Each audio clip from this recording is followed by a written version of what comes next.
Hey everyone, welcome back to another Mattel Jurassic World review. Today we're taking a look at the San Diego Comic-Con exclusive Final Scene Ray Arnold. I've been really excited since Mattel announced this set. We really needed a Ray Arnold figure for the main line, and a lot of people were excited that the next San Diego Comic-Con was Ray Arnold, but a lot of people were worried that was going to be very hard to get. We all know, a couple years ago when they announced John Hammond, he was pretty hard to get. You either had to go to the show or snag one off Entertainment Earth. They got some back stock from that. Those were available for a few days before those sold out. And then we all know what happened with the Barbasol Dennis Nedry set. It was available on Entertainment Earth, I think, for like an hour. And then Mattel Creations website launched, and they had a few more available on that. And it literally sold out in seconds. And a lot of people missed out on that one. So a lot of people were nervous when this one got announced, but I have to say, when this launched on Mattel Creations for pre-order, it went very smooth. This thing was actually available for a solid 4 days for pre-orders, which gave everyone plenty of times to get their hand on this amazing looking set. Hopefully going forward, future Comic-Con exclusives will be much easier to get the hands on like this set was. My first impressions when I opened up this set inside its shipping box was how big the packaging was. The Barbasol Nedry wasn't that big. The Hammond package, it wasn't that big, but this packaging is at least like 2.5 times the size of those two exclusives. Now the set retails for $25, and since a lot of people had a lot of time to get their hands on this set, it would be really interesting to see what the secondary market value of the set is. We all know the Nedry set goes for a pretty penny, and even the Hammond set does go for a decent amount, even though they re-released Hammond a year later in that Target exclusive pack. And I'm sure somewhere down the line, Ray Arnold will make an appearance in the main line. Probably not with the severed arm, because I think that's the only way Mattel could have gotten away with it, with making it an exclusive. So let's go over the package really quick, because I have not cut the tape on this thing yet, so I have not seen how the inside looks. So you got the maintenance shed front and center on the package. You got the Jurassic Park logo, high voltage on the fence. Looks just like the maintenance shed from the movie. Top of the box, you got the Jurassic Park logo. On the side, you got more of the fence continuing around. And then going to the back, it says, what happens to Ray Arnold in his final scene after shutting down Jurassic Park's power system? He lends a hand to help turn on the circuit breakers, but he hasn't been seen again, at least not entirely. So that's a fun, cheeky little nod. So I guess Spielberg was supposed to film Ray Arnold getting attacked by the Raptor in the maintenance shed, but the hurricane that came through that ravaged the set of Jurassic Park kind of scrapped that. I think I heard the set got destroyed, or they had to leave, something like that. So the scene never got filmed. So this is a little homage of what could have happened in the movie. And spinning it back around, you still got more of the fence going, and now we're back to the front. So let me get my trusty little knife out, and let's open this box up and see how the inside looks.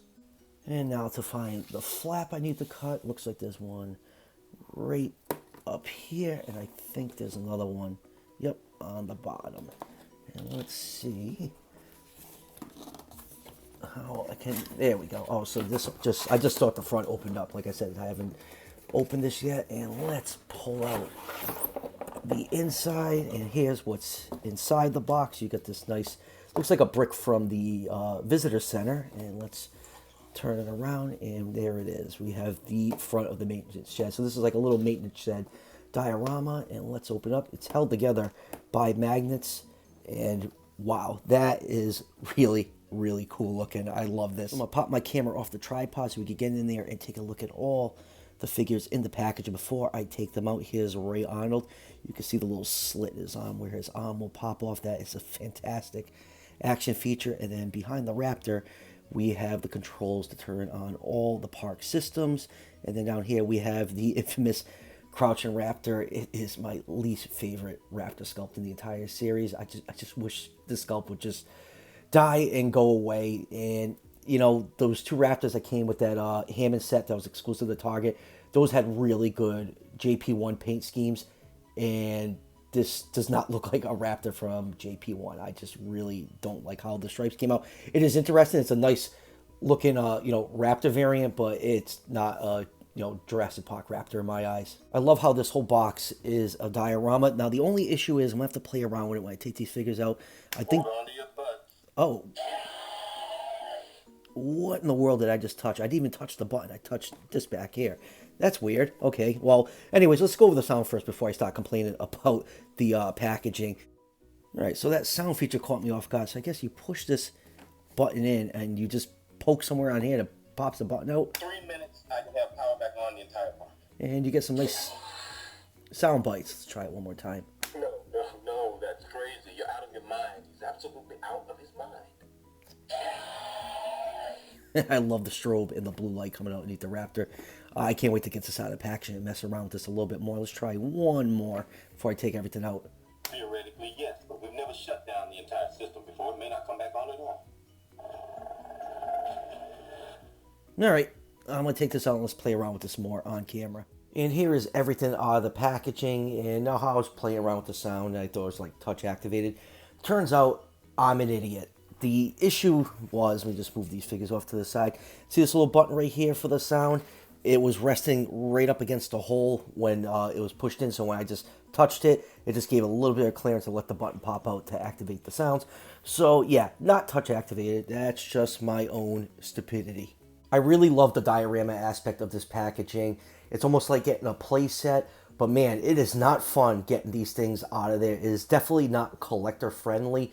Those plastic bubbles that hold the figures in, they're glued to the back. So what I had to do was get an X-Acto knife and trim off all the excess bubble. I just really wish they just held the figures in with twist ties so, we won't damage it. I end up, getting a couple scratches on there from the X-Acto and pulling off like a little bit of the background. It's really not that bad. I got to figure something out to get the leftover plastic bubbles that's glued to the back of the packaging off, because I really want to play around with this thing and make it look good. So let's first take a look at the Raptor. It is the crouching Raptor mold that all of us love to hate. Like I say, it's not my favorite mold for the Raptor. It is dynamic looking, but man, they just produce so many of these that I actually only own a couple of the crouching Raptor because I'm really not a fan of it. Now, for the color scheme, it's pretty good. It's a very natural looking color scheme, but it is not a JP Raptor color. I really wish they just threw in that crouching Raptor that came with that Hammond set that was exclusive to Target. That would have looked a lot better. I get they wanted to give it a different paint scheme because it was a San Diego Comic-Con exclusive, but it could have looked a lot better than this. And let's just zoom in and take a look at the head. You got the nice green eyes, beautifully painted. I love that metallic green. You have some brown for the snout. Like the head looks very, JP1, but once you get down to the body, just that yellow and brown striping is just not doing it. Articulation for the jaw can open up that far. It can close pretty much flush. You do have a little bit of an overbite, and then inside the mouth, you can see the teeth are nicely painted with the tongue, and then going down to the arms, you got that brown striping mixing in with that yellow. Same thing with the hind legs. The toe claws are beautifully painted, which is a rare treat. Mattel really does not like painting the claws on attack pack style Raptor figures. Very few actually have their toe claws painted, but since this is a collector set, I'm glad they went the extra mile and included the paint on the toe claws. And here's a view of the Raptor from the top.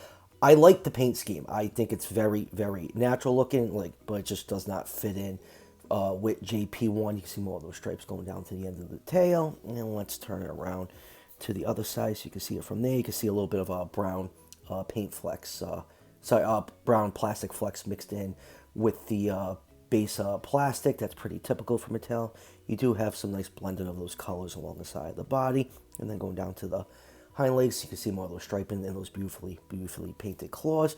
And let's turn it over. I don't know if this scan code will work. I don't know what Raptor will come up when you scan this into the fax app. I really don't use it anymore, but it's there for those of you that want to scan it in. And let's bring in the far superiorly painted crouching Raptor from that Hammond set. You can see it looks much more movie accurate. Like I said, I would rather they just thrown this into the set just to give it more of that Jurassic Park vibe. And let's get the standard one in the background right here. So, we were so close to having the 3 Raptors from the first movie, but this one just definitely does not fit in. It would have been nice if they, maybe gave a slightly different mold and gave it this type of paint scheme to complete the set, but maybe somewhere down the road we could actually get like a Savage Strike JP1 painted Raptor. And now let's take a look at Ray Arnold. I think this figure turned out absolutely fantastic. That is a really, really great looking head sculpt on this figure. It looks just like Sam Jackson did in Jurassic Park. The glasses are glued to the side of the face. I'm sure if you finagle it, you can get them off, but those will probably break really, really easily. I just think this head sculpt turned out fantastic. Not as nice as the Amber Collection one, but that's a much, much larger figure. You can get more details on that. They actually do have the bald spot in his head sculpted in, but it'd be nice if they actually kind of dry brushed it and have it showing through a little bit, but that's really not a big deal. His shirt is really well done. All the pinstripe on the shirt is perfectly painted. I love the undone tie. You got a silver belt buckle with a black belt. The gray pants look really, really nice. I don't know if there's a wash on there. I can't really tell. I think it might just be the type of plastic that they used to mold. It looks a little bit marbly, and then going down to his shoes, you can see they have a nice glossy black coat on there. And for articulation on him, head is on a ball joint, can turn side to side. It can look up just a little bit, and it can look down just a smidge. The arms can rotate 360 degrees. They can go out that far. You get less than 90-degree bend at the elbow. That's because the way the shirt is sculpted, he has the sleeves rolled up, but there is a joint that allows the arm to swing side to side. You do have hip rotation. He can do the splits. Legs can move forwards that far. They can't move back too much because it hits the back of his butt. You know, he's going to hold on to that. And then the knees can bend about 90 degrees, and there's also a joint to swing the leg from side to side. Now, the big feature on this figure is the detachable arm, which looks absolutely great. You just pop it out, and you have some nice damage to Ray Arnold. I think that is really, really cool. Nice gory details. My camera is not letting me focus in. There we go. You can see all that gnarly carnage in there. And then looking at the arm itself, the arm came out really, really cool. The only thing I would say is I wish this little peg right here was painted white. It can't be molded in white because it shares the same joint on the elbow, and that just looked weird if this joint was white. But I guess if they did paint it, it might wear off from popping it in and out of the arm. But it would be nice if this was painted white. I think that would look a lot cooler. You can see all that nice meat and flesh in there. Pretty cool. Definitely love this. I think this is the only way Mattel could have got away releasing this figure. I don't think they could have done this in the main line because of the kiddies that would be traumatized by this. But yeah, definitely love this figure. And here's Ray Arnold with the rest of the cast.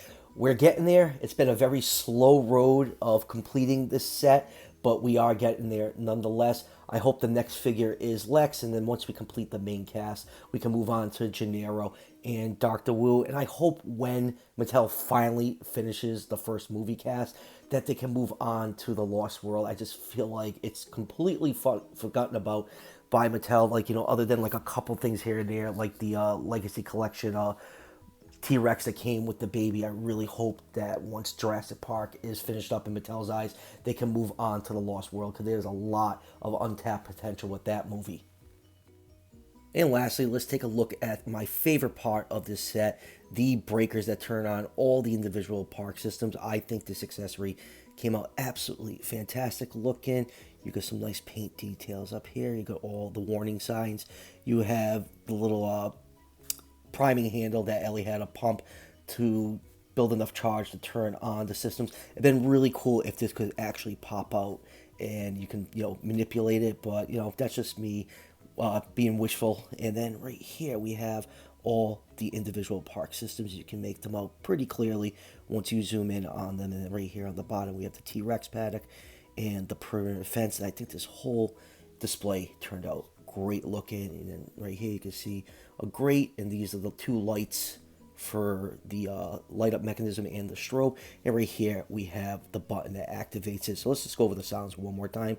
Theoretically, yes, but we've never shut down the entire system before. It may not come back on at all. No, that's crazy. You're out of your mind. He's absolutely out of his mind. I love those light effects. Those are great. 3 minutes, I can have power back on the entire park. Right, rather than object. Whatever it did it all. But with the key checks off, the computer didn't find the keystroke, so